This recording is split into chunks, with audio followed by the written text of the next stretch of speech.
Fala galera, aqui é o professor Lucas, trabalho no setor do futebol e do futevôlei. Hoje abordaremos a aula de número 44, História das Táticas no Futebol. Então vamos fazer uma breve abordagem aí dos sistemas táticos que já existiram no futebol, ok? Então, a evolução dos sistemas táticos no futebol.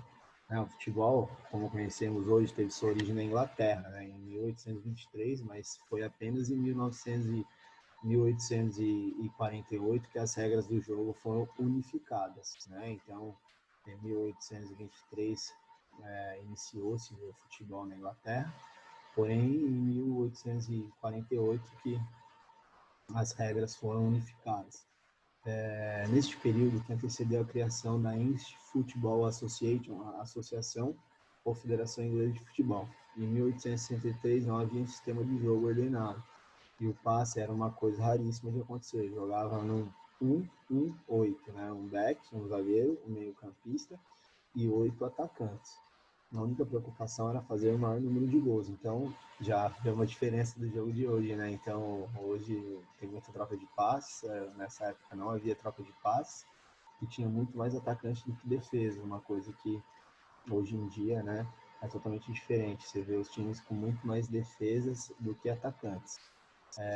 Posteriormente, de 1860 a 1885 aproximadamente, as equipes reforçaram levemente sua retaguarda. Em 1870, recuaram um atacante para meio campo, 1-2-7.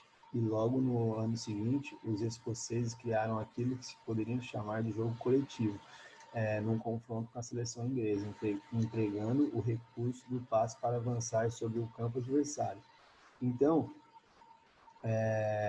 teve uma modificação, Então, já ali começa a modificação, Recuou um atacante com 2 meias e a Escócia inovou, A Escócia foi o país que introduziu o passe no futebol. Isso ocorreu com o recuo de mais um jogador para a defesa e outro para o meio campo, apresentando um desenho que pode ser chamado de 2-2-6, como a Escócia venceu os ingleses. O sistema utilizado ficou consagrado. Em 1883, os treinadores observaram a importância de conseguir um equilíbrio entre os setores defensivo e ofensivo. Foi quando criaram o sistema clássico piramidal, 2-3-5, que perdurou por mais de 4 décadas. Então, o sistema 2-3-5 é um sistema muito conhecido. Tem até um livro, A Pirâmide Invertida, que fala, na inversão da pirâmide. Hoje nós jogamos, às vezes, com 5 zagueiros e 2 atacantes. Aqui eram 2 zagueiros e 5 atacantes. Então, um exemplo aí do 2-3-5, um goleiro, os de roxinho ali, 2 zagueiros, de amarelo os meio-campistas e de vermelho os atacantes. Vale lembrar que tem equipes, e na sua variação tática, porque isso daqui é uma plataforma inicial, Então, por exemplo, equipes do Guardiola, por exemplo, no momento ofensivo, eles chegam a ficar nessa plataforma aqui, Os 3 atacantes ali jogando por dentro, os alas bem abertos, jogando às vezes com 3 zagueiros e 2 meias, enfim, consegue atingir essa plataforma no momento ofensivo. Já no momento defensivo, muda totalmente a plataforma, ok? O WW, utilizado pela Itália nos anos 30, então a Itália foi uma equipe muito vencedora, nos anos 30, eles foram campeões mundiais e ficou muito conhecida aí pelo sistema WW. Então, são 2 zagueiros, 3 meias médios ali, 3 volantes, 3 meias atacantes e 3 atacantes, Ponta esquerda, ponta direita, centroavante. E aí o sistema que ficou muito conhecido, o WM, do Herbert Chapman, posicionou 3 jogadores e modificou o tão usual 2-3-5, criando o sistema WM. Na prática, era 1-3-4-3 a partir do recuo do centro-médio. Quem não sabe o que é o centro-médio, é um volante ou meia que foi para a defesa e dos atacantes internos para o meio-campo.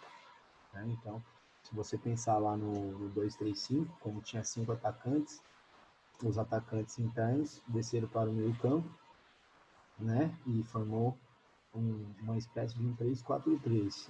Uma coisa que eu vim assistindo muito agora nos jogos da Bundesliga, o Red Bull Leipzig, o Dortmund joga muito nessa plataforma. Logicamente, com atletas dando amplitude, né? Jogando mais pelas laterais. 4-2-4, né? Que levou o Brasil aí a ser campeão em 1958, né? Foi uma evolução ali do WM, e o 4-2-4 foi utilizado meio que em uma forma diagonal e levou o Brasil ao sucesso, né? A ser campeão da primeira Copa do Mundo aí, do primeiro campeonato mundial que o Brasil conquistou. 4-3-3, né? Então que é um sistema muito utilizado nos dias de hoje, então 1862, né? O sistema da WM estava em decadência e o 4-2-4 começou a perder espaço com o aparecimento do 4-3-3. Posicionamentos e obrigação no campo tornavam-se cada vez mais sujeitos à definição previamente determinada, o que abria espaço para improvisações ao longo do jogo, é o que eu estava falando, né? O 4-3-3 ele traz bastante variações, então se eu desço esses dois pontas, né, que eu estou colocando aqui a setinha, estão jogando aqui, desço eles para o meio campo, já faço o 4-1-4-1, então eu consigo variar muito no sistema 4-3-3. E aí tem o 4-4-2, né, que é um sistema onde deixa o time mais compacto, né, então a mudança continuava e era necessário adaptar os jogadores à realidade do futebol.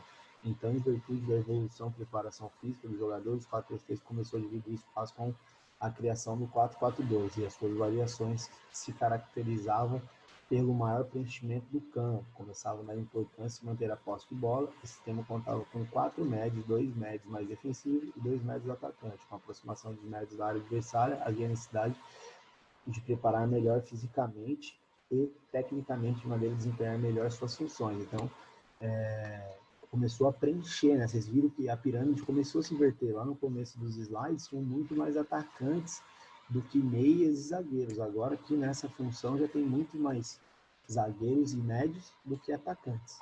Ok? O 3-5-2, né? Sistema aí que o Brasil foi campeão em 2002 com o Felipão, foi utilizado também em 1990 a seleção brasileira, né? Então tem uma origem, né? Na Eurocopa de 1984, a seleção da Dinamarca inovou o seu sistema de jogo, utilizando 3-5-2. Esse sistema era composto por 3 defesas, sendo um líbero que joga no último da defesa, 3 médios, 2 alas e 2 avançados.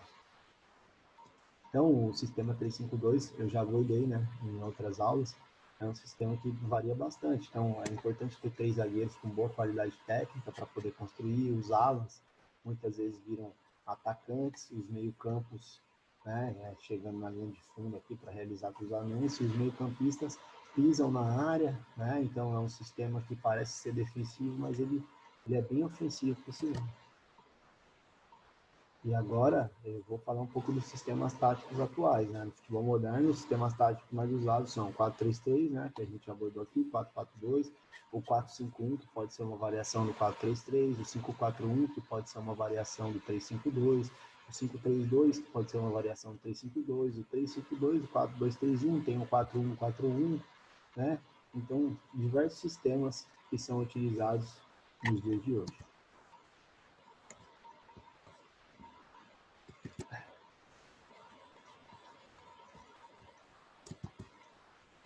Então é isso, galera. Muito obrigado por mais uma aula. Curtam a nossa página Secretaria Municipal de Esportes e Lazer. Muito obrigado.